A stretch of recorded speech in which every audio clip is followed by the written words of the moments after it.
Diagnostic, décision, exécution, faillite. Et ouais, c'est pas comme ça qu'il faut penser la stratégie. Alors il y a une ancienne façon de penser qui est liée à Porter, qui était, il faut faire diagnostic, décision, mise en œuvre. Diagnostic, décision, exécution. Donc, on commence par faire un diagnostic qui est très long, on analyse le marché, on analyse les concurrents, puis ensuite on prend une décision et on exécute cette décision. Sauf que le diagnostic, il peut très bien prendre 6 mois ou 8 mois. Et donc, lorsque vous avez commencé votre diagnostic, vous avez un marché qui est dans une certaine situation.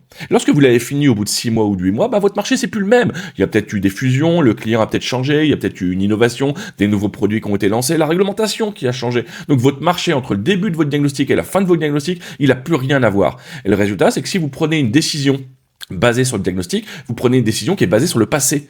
Ce marché il n'existe plus. Donc diagnostic, décision, exécution, c'est le meilleur moment de vous le meilleur moyen de vous planter, c'est le meilleur moyen d'aller vers la faillite. Il ne faut pas procéder comme ça. Il faut commencer par l'analyse du client. Donc vous commencez par le client. Et une fois que vous avez compris votre client, vous bâtissez une niche qui est solide. Et lorsque vous bâtissez une niche qui est solide, qui est fondée sur le comportement du client, c'est là que vous commencez à commercialiser votre offre.